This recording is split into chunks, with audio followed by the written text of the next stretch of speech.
Hi everyone, my name is Neha Kardam and today I'll be teaching lecture 2 on printed circuit boards. Here are the table of contents. First, we'll be studying about consideration for design. Second is placement and routing techniques.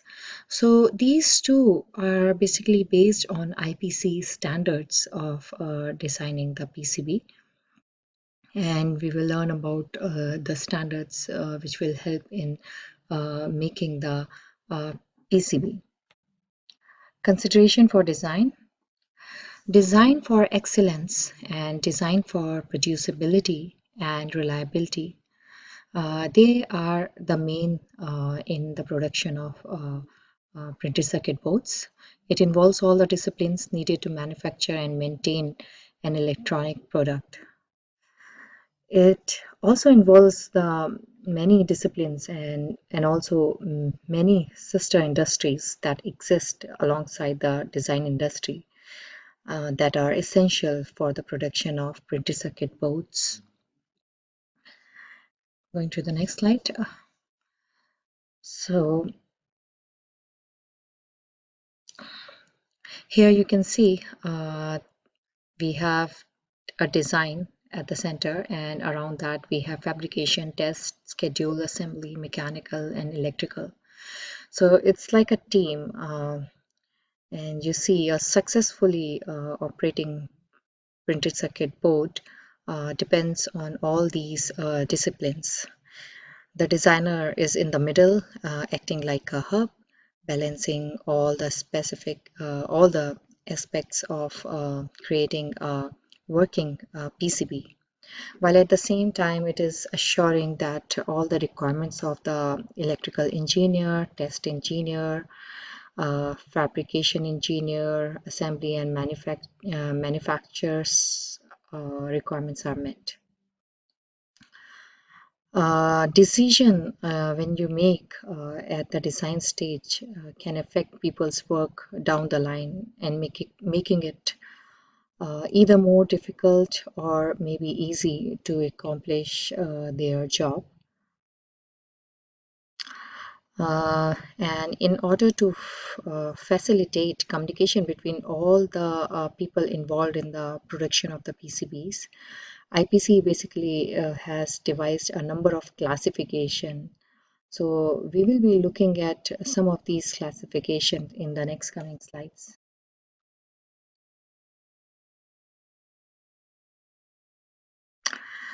So the first is the design for excellence. A design is the heart of the electronics industry product realization process, starting with a vision of a product defined by an end user.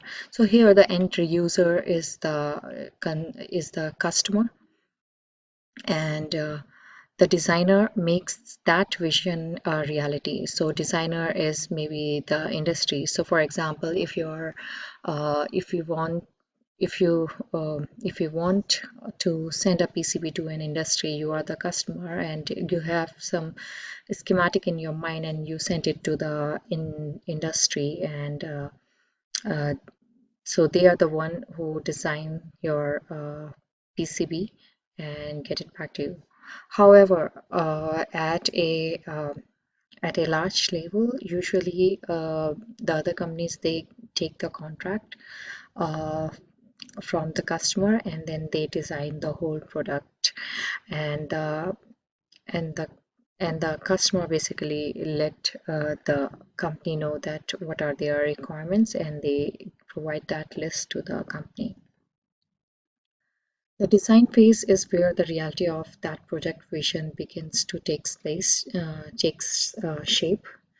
So this design for excellence here you see is basically the application of rules, guidelines, and methodologies during the product development with the purpose of impacting its value while meeting the product design requirements.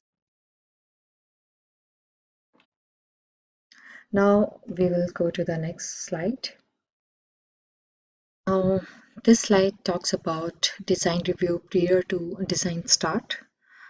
So since the design is intended to meet all the requirements of the product, including performance, cost, reliability, design for excellence, all of these issues must be discussed at the beginning of the design process. Here, the list shown is bare minimum of the required people. So depending upon the company structure and project complexity, more people can get involved, especially in today's outsourcing environment. Often the professionals that represent manufacturing in design review meetings, they are uh, they are usually done by other companies, and that other company, they make sure to interface with the professionals that work at the outsource locations. Now in this slide, we will discuss the definitions of design for excellence. Under that, we have five categories: design for manufacturing, design for assembly, design for test, design for reliability, and design for the environment. Design for manufacturing is the process of ensuring the manufacturability of a component or complete assembly to meet a supplier's capability. Uh, Design for assembly is a process of ensuring the assembly of the PCB design and physical layout rules are met prior to prototype. Design of test, it is a process of analyzing test access, coverage, and schematics are designed for test. Now, this designed for reliability, it is a process for ensuring reliability of a product or system during the design stages before the physical prototype. Last is the design for the environment, and it is basically the process of investigating the possible environmental impacts on PCB and redefining the design as necessary to reduce the potential impacts. Going on to the next slides. Now these are the under consideration for design. We have IPC classifications and descriptions. So this IPC has developed different classification in order to facilitate efficient communication between industry groups. And these are based on performance classes, producibility levels, and board types. Uh, Performance classes, it is established to reflect progressive increase in sophistication, functional performance, frequency or intensity of inspection or stress testing. We will be discussing performance classes in detail in the coming slides. And here, producibility levels, it is divided into three levels. It reflects a progressive increase in the sophistication of the tooling, materials, processing. Hence, progressive increases in fabrication cost. Board types, we have already discussed that. PCB boards, we need to define what type of board we are using. Single layer, double layer, multiple layers, and all those things comes under this. So now moving on to the next slide, and we will see the performance classes under that. So the performance classes are basically class 1, class 2, and class 3. And class 1 is general electronic products. They have a limited life and they are sometimes disposables. We will discuss the examples in the next slide. What are the different devices comes under this category. Second is the dedicated service electronic products.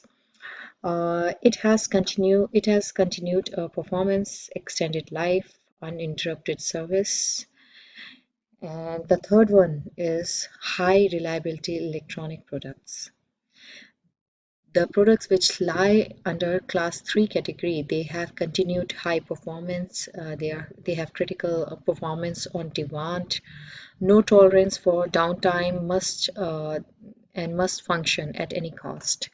So these are the three classes for these three performance classes, and now we are going to discuss the different examples under these three categories. So under class 1, general electronic products, uh, these are the basically consumer products.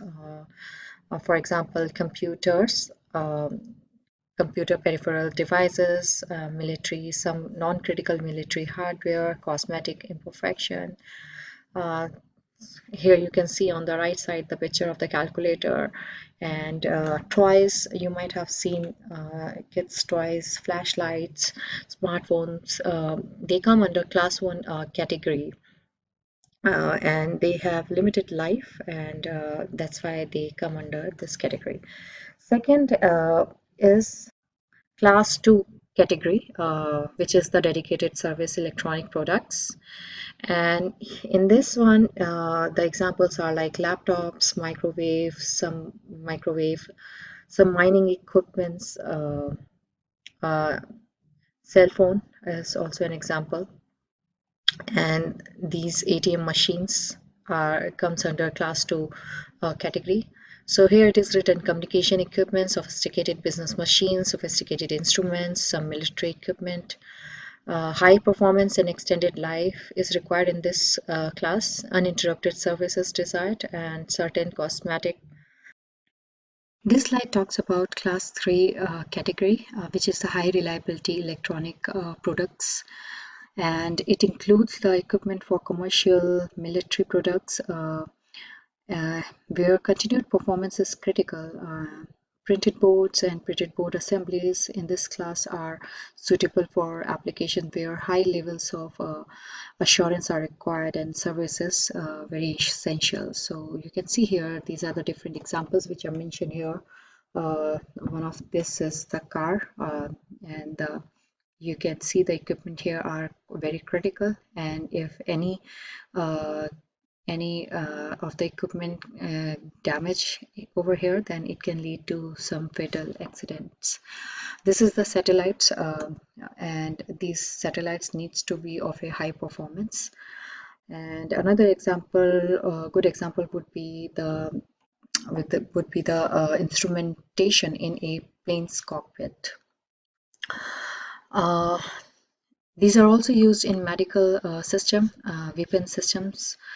And in medical, again, it should have a continued performance. Equipment downtime cannot be tolerated.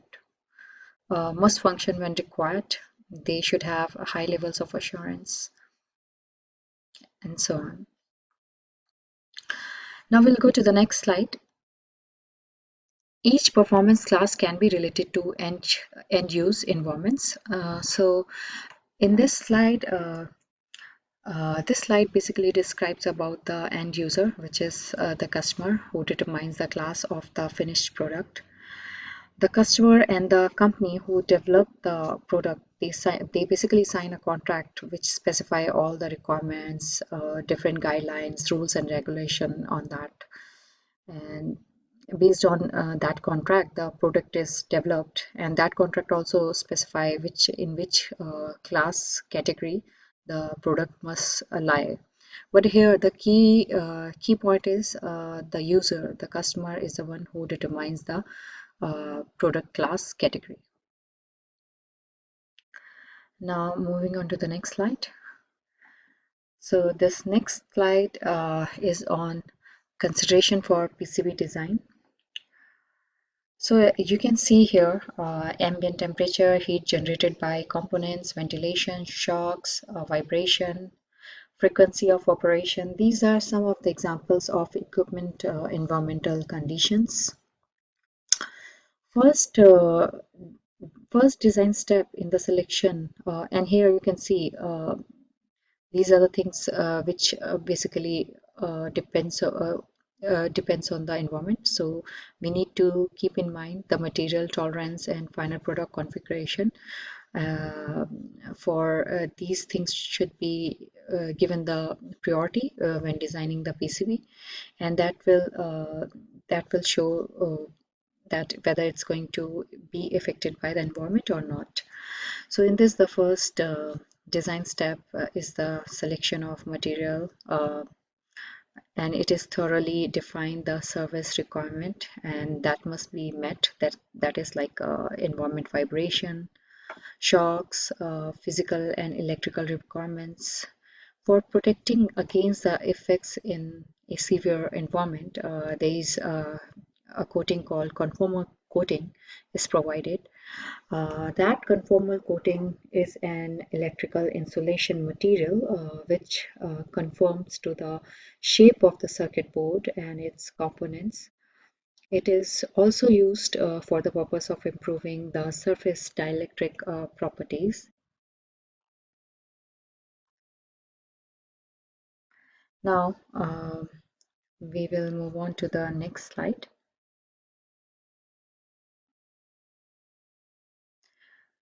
So this slide talks about producibility levels. So these have been established to help communicate the design complexity to the manufacturers. So here the word manufacturer in the printed board industry is often used interchangeably with both the board fabrication industry and the board assembly industry. The former refers to the production of the bare board, and the later to the industry that places the solder the places and solders the components on the bare board. The producibility levels are not to be interrupted as a design requirements, but a method of communicating to the degree of difficulty of a feature between the design and fabrication and assembly facilities. Now we will see what are the different producibility levels in the next slide, and how they communicate with each other, the designer and the fabricator assemblers. So these are the three levels you see of a producibility. Level A is general design complexity. Level B is the moderate design complexity. And level C is the high design complexity. So these three design producibility levels reflect a progressive increase in fabrication cost. And the selection should always be based on the minimum need while recognizing that the precision, performance, conductive pattern density, equipment assembly, and testing requirements determine the design producibility levels. So here on the right hand side, you can see as the levels increases, the cost of making the product also increases. As the PCB becomes more complex, then the cost of designing the PCB will increase.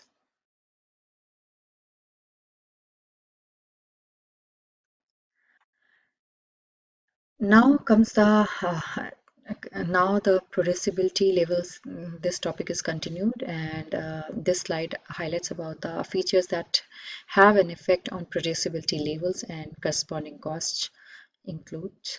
So the first it says about the aspect ratio, and aspect ratio is nothing, it is just a ratio between the nominal thickness of the PCB board and the smallest drill size. So here if we see in this figure, this is the nominal thickness of the board, which is 0.060, and the smallest drill size is represented by here. This spacing you see is the drill size, and this is 0.012 dia, and if we calculate the aspect ratio, then it will come out to be 5:1. Specifying the smallest drill size basically permits the most reliable method of controlling the aspect ratio. on a high reliable product. Another way to say this is control the aspect ratio by considering the nominal thickness of the board and specifying the drills not go smaller than the quotient.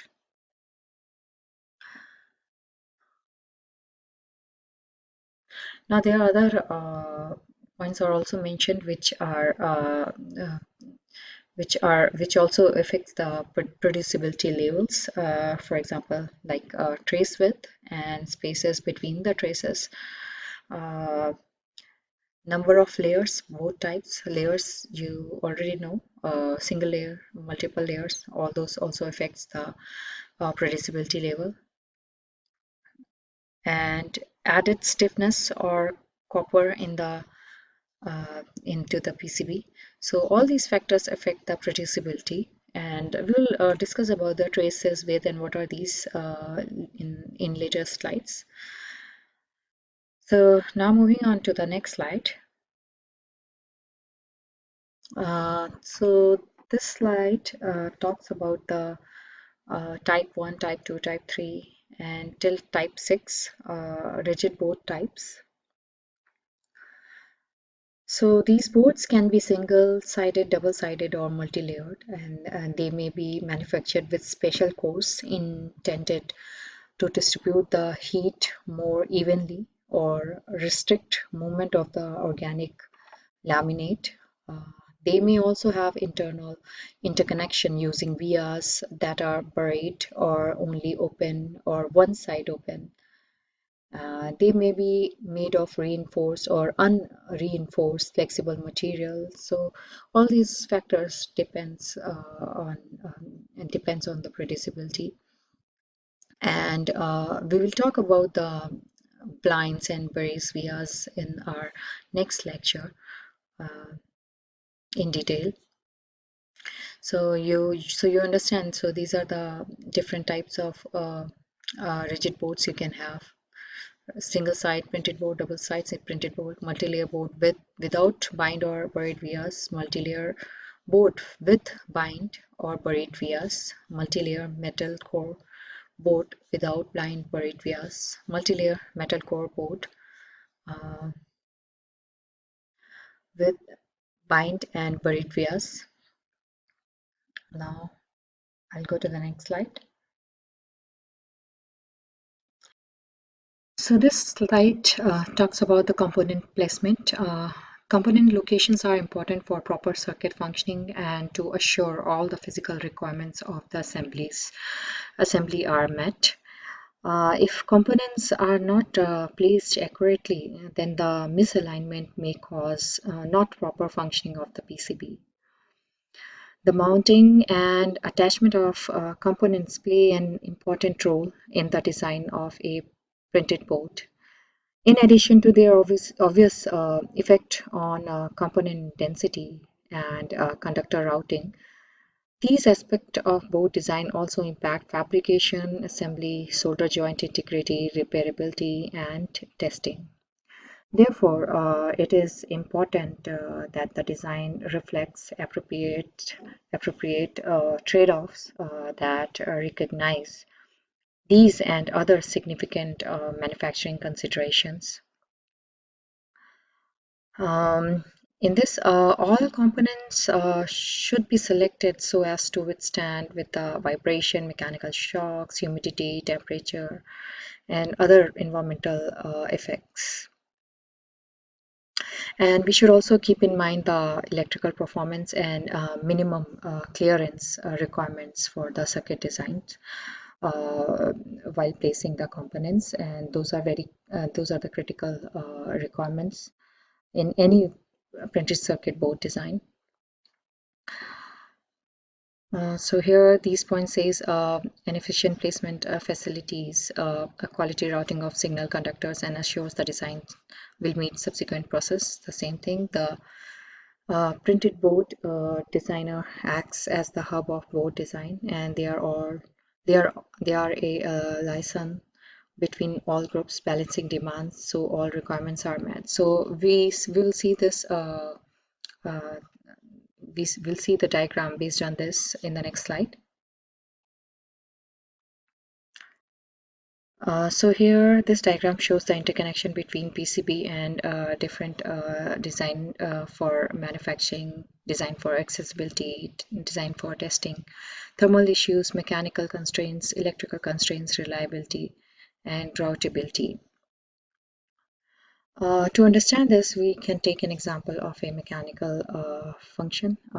So just imagine before you ever place a part on the PCB, you will want to know exactly where your mounting holes and edge connectors, where they should go, and what kind of mechanical enclosures you want to fit on the board.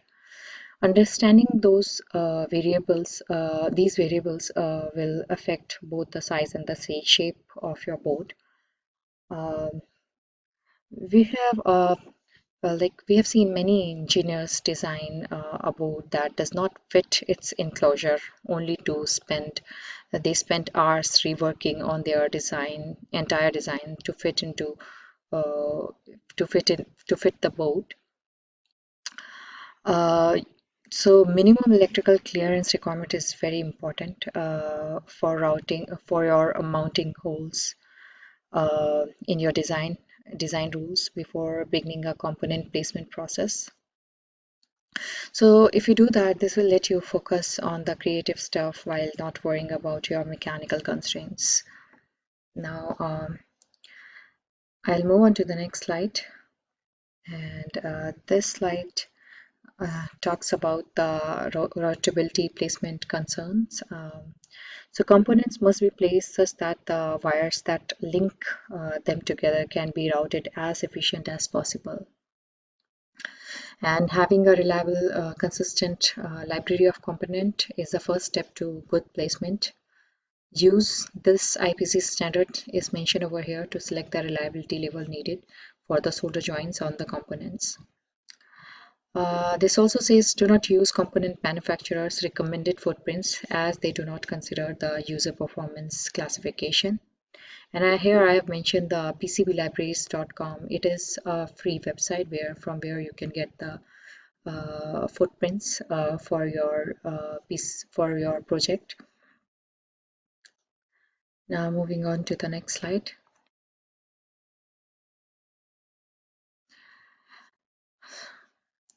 Components are usually placed. So now here we are talking about the placement of the components on the PCB. They are usually placed in rows and columns, and the spacing between the components become a routing challenge for signal traces. The routing process actually turns these various net connection into copper traces which connect parts in the physical prototype with current carrying connections. The net in the PCB acts as a design guide indicating that two pins must be connected while the copper trace is the actual physical connection which will be made as a part of your PCB. Uh, so so the spacing between them should be designed carefully so that the spacing between them should not violate the minimum electrical clearance. Rows and columns of the components with adequate space between also support efficient fan out via pattern in addition to the routing challenge. This fan out via this basically shows the fan out via, and we will study this in detail in the next lecture. Uh, So this basically shows the section view of the board, and this is your fan out via.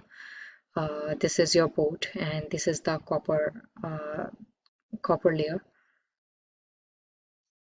and this is the top view of the board. And from here, you can basically insert your component depending upon your design. Now, in the next slide, talks about routability placement concerns are continued in this. When determining the component arrangement, the shortest possible conductor length should be used between devices. We have already discussed this.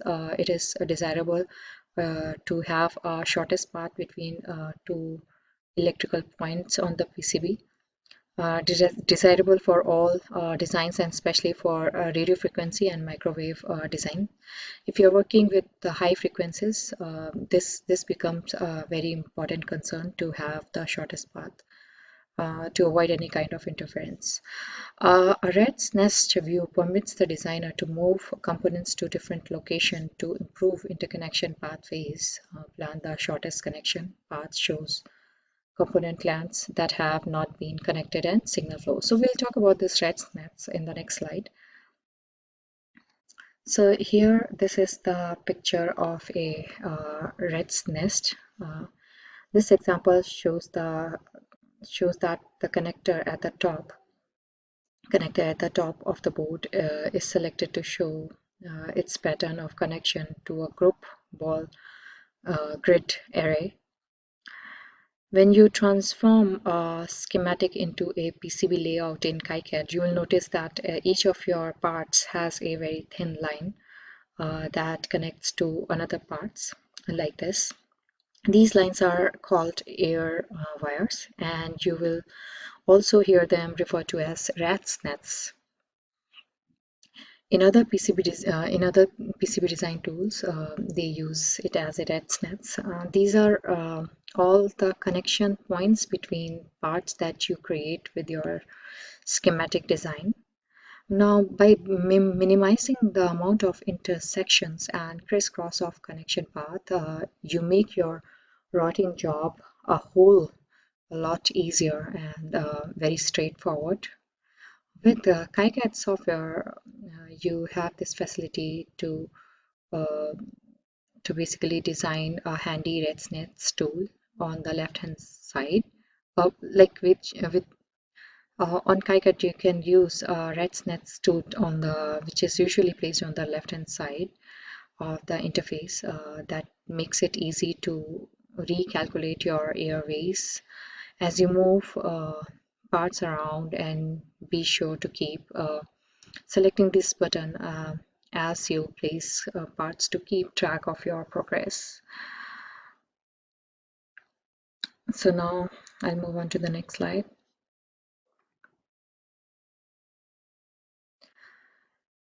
It is important to group companion components with similar electrical functioning that share connections together for best electronic performance. As I said earlier, in this also, it is good to align the interconnections, uh, inter the connection together for best electronic performance, and you will learn about this as you do the tutorial for KiCad and further projects in that. Designers should study the schematic, consult electrical engineer, and review data sheets to determine if the pull-up or pull-down registers are required for unused logic pins for signal noise reduction. So this is just an example is given, like if you want to use this, so you should refer to the data sheet. I hope you guys know that pull-up registers they may be used when interfacing with the logic gates to inputs. And the other things to remember is keep analog circuitry close to the power connector of the boards, and never route digital traces through analog section of the board or vice versa. Now, next slide. Uh, Designer um, should also be aware of other electrical concerns such as determine how decoupling capacitor should be added, special keep in areas, play in areas specific voltage and current requirements, separate the board into areas of high, medium, and low frequency, component placement that supports an efficient power and return distributions. I hope you remember the decoupling capacitor. They are also referred to as bypass capacitor. They act as a kind of energy reservoir. You will find these commonly placed as close as possible to an integrated circuit on PCB. Uh, Once these capacitors are fully charged, their job is to simply oppose any unexpected change in your input voltage from a power supply. Uh,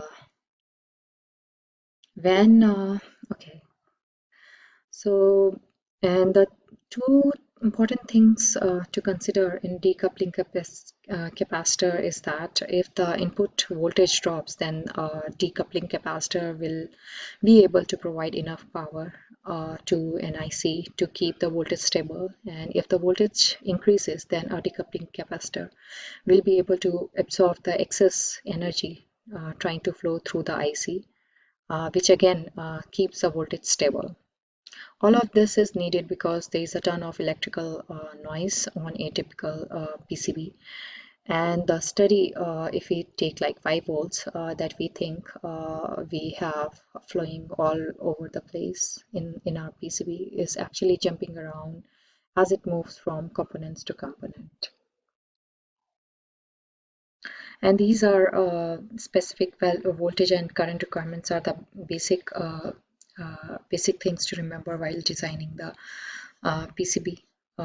Separate the boards into high areas, medium, and low frequencies. We'll talk about this in the next slide. And supports efficient power and return distribution, and this also in the next slide.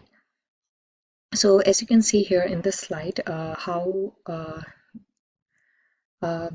this is another a good practice is to separate the board into areas of high, medium, and low frequency circuits. It is usual practice to maintain the high frequency circuits near the connector so that the length of the conductor is minimized. So this is the high frequency interaction via motherboard, and another is the general high frequency board. And you can see how these are placed in the PCB. Low frequency circuit, and then the medium frequency circuit is placed, and then a high frequency circuit is placed. And here how this is another way of putting them: high frequency circuit, medium frequency circuit, high frequency filters, drivers. Here PWP is the same thing. The PCB is another name of that. Printed wire board is the same as PCB, and it should be separated into areas for different frequency circuits. Now here the circuit you see here shows one possible board layout. Power and ground connections from digital and analog section of the board are combined only in the supply section and are combined in a close proximity. You can see here high frequency conducted noise on the power lines is limited by the inductors. You can see here. In this case, the designer has even located low frequency analog circuit here close to low speed digital, keeping high frequency digital and analog physical apart on the board. This is a good careful design that has a high likelihood of success, and providing that good layout and decoupling rules are also followed.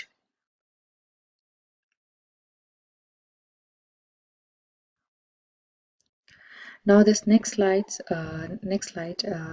talks about the signal conductors, how they should be paired with their respective return buses or be suited above or below their respective return planes in the stack up. So these three figures you see, and you see the signal and the return path. For the first one is like this, and the second one it does this is the signal, and the ground plane is going through this, and this is the return path.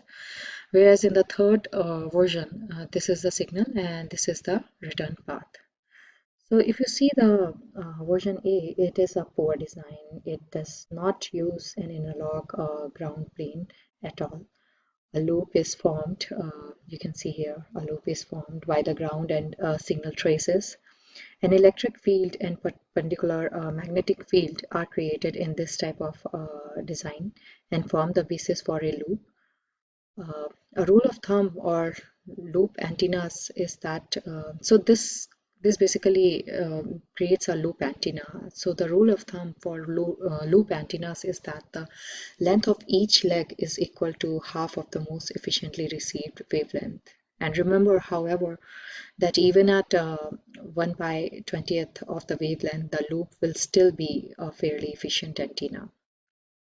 Now moving on to the version 2, here you see how the return path is a little bit shorter than the previous one, but here again we kind of see a small loop.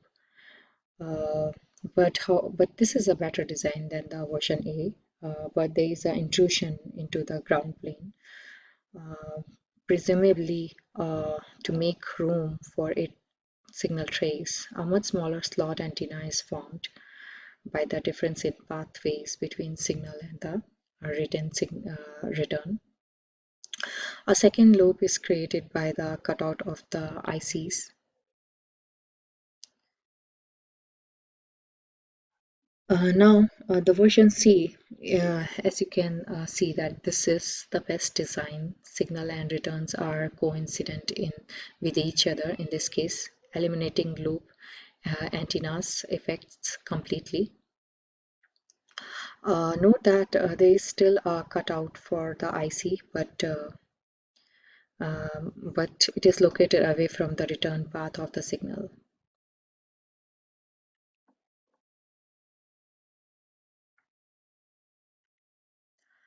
Now this illustrates the routing.